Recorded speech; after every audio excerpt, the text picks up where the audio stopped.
Hi guys, welcome to the series about Rugby League Sunday treble. We've had a bit of frustration 2 weeks. We've had 2 out of 3 in our games. Obviously the week before that we did manage to get all 3, which usually works out about 9 to 2, 5 to 1 treble, so it's decent.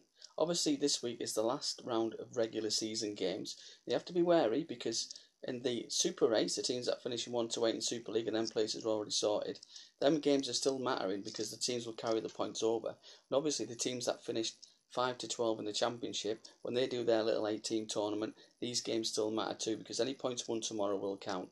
But the bottom 4 teams in Super League and the top 4 teams in the Championship, they're going to be playing in the middle 8 to make 4 teams for Super League for next season. Well, then their points can't be carried over because there's teams coming from different leagues, if you know what I mean. So then points can't be carried over. So teams that are in either the bottom 4 of Super League and the top 4 of the Championship haven't really got much to play for. That is, of course, in the Widnes-Salford game tomorrow. The winner of that game will leapfrog Hull KR into 9th place, which means they will get 4 home games in the middle 8 instead of 3. The loser of that will finish 11th. So they'll only get 3 home games, so there's still very, very much at stake in that one. Anyway, let's get on to the games. I picked a treble. First game is in that game I've just mentioned. It's Widnes conceding 8 points at home to Salford. Now, we all know about Widnes' home form. It's fantastic. Salford, they seem to be in disarray at the moment. We don't know what's going on there. There are only rumours of player revolts and all kinds of stuff, but it doesn't look good. They got absolutely hammered at Leeds last week. Yes, I do know Leeds are the best team in the league by quite a long way for me, but still losing 70-odd points away, that's not good.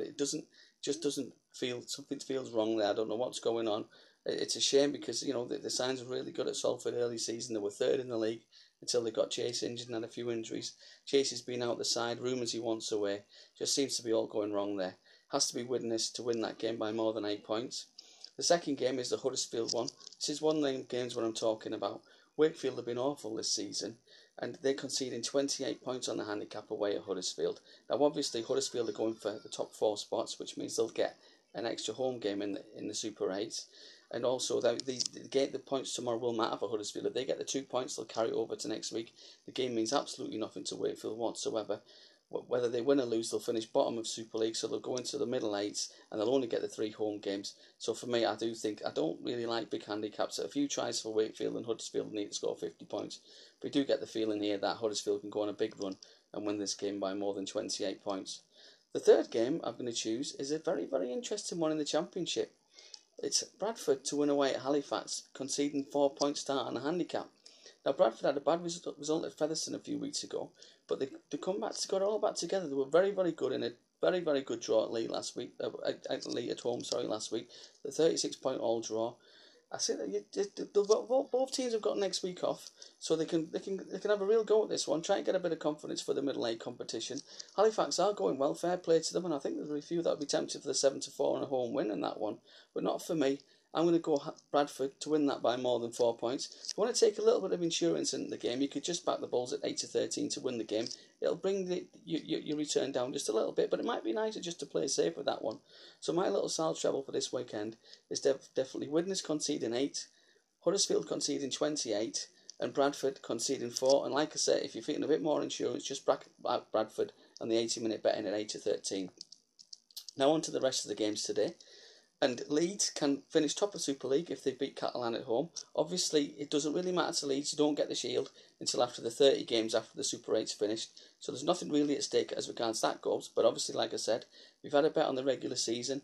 It all rides on this. If Leeds and you back Leeds, you'll get paid out. And obviously, if Leeds don't win today, and Saints will finish the regular season as league leaders, and the bookies will pay out on St Helens. But like I said, this doesn't count towards the league leader shields. Technically speaking, there's not really a stake regard that. But obviously, like I said, the points are carried forward. Now, Leeds concede 18 points on the handicap. Catalan get a massive 6 to 1 quote to win the game, but they've been absolutely terrible, to be honest. And they lost at home against Huddersfield last week. They've not even been great at home recently, to be honest. But the form on the road is just absolutely woeful. Now, Leeds scored 70-odd points last week. They're absolutely flying. The back line is just stunning. They're scoring points for fun, and I can see them winning this by more than 3 scores, definitely. The next game is Castleford against Warrington. It's a week before the semi-final of the Cup for Warrington. Obviously, Castleford are going for 4th place, just like Huddersfield, as they've got something to play for. Again, both these teams in the Super 8, so these points, any points won will be carried over. Warrington get a 2-point start on the handicap, so the bookies can't really split them, and I think it could be as close as that. This one might just be one to look at, but if really pushed, I think, you know, I think Warrington might just start coming to a bit of form now. They'll be feeling confident going into a cup game next week against Hull. They'll probably want to score some points to get them on the way. So maybe I would just favour Warrington, but this could be just a game to leave alone for me. Now we'll drop into the Championship. Now Lee will be getting the Championship trophy today. Obviously, there's not really much riding on the game because they finished top. They're going to get the home seeding going into the middle eights. They're going to get the 4 home games of the 7 games. But I mean, I've spoken to Paul Rowley before, and I don't think he does these dead rubber games. I think he'll play a good side. Doncaster, I mean, they're woeful. They're a poor side as regards that league. You know, the players turn up for them every week. Fair play to them.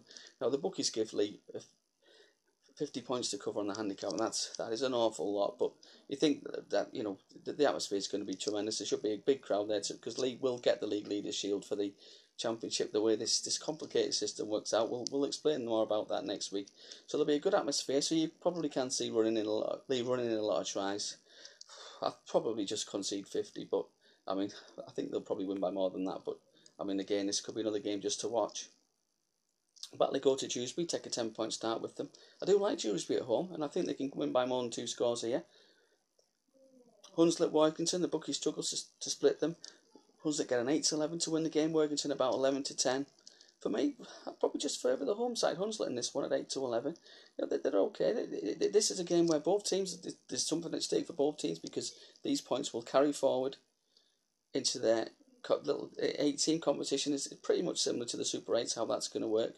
So these points will be carried forward. So any points these two teams win tomorrow will count for their next stage of their season. So there's definitely a lot riding on this game.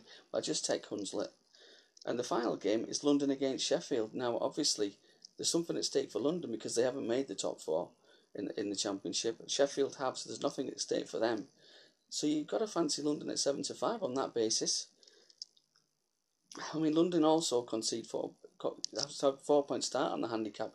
I know they have been very, very poor at late, but there's not really much to play for Sheffield in this one, like I say. But so you might just be able to having a look at London at 7-5. Obviously, I've not put them in my treble, so I'm not all that confident. Like I said, London have let us down big time. They let us down for the treble last week, and to be honest, I don't know what's going on there. Bear in mind they get funding for the RFL. It's been quite disappointing what's been going on down there this season. So I would tentatively say London. It's single bet 7-5. I suppose it's fair enough, but I mean, obviously, I wouldn't risk it too much. They'll let you down like they let us all down. But like I said, there is more riding in this game for them than there is for Sheffield. As we keep saying, it's just worth looking at how this structure works. The teams that are going to play in either the Super 8 or the Championship 8, which is 5-12 in the Championship, their points will carry forward. The teams that are going to play in the middle 8, which is 9-12 in Super League and 1-4 in the Championship, their points don't carry forward. But the teams in 9, 10, 1 and 2 get the extra home game. So I'm sounding complicated, but it's a complicated system. So just have a look at how the structure works when you're deciding on what bets to have this weekend. We'll be back next week. We'll explain who's going to play who in the Super 8, who's going to play who in the Middle 8 and the Championship 8. Sorry to be a bit complicated this week, but I'm sure that's how it works in Super League and in the Championship these days. Have a good day. I'll see you soon.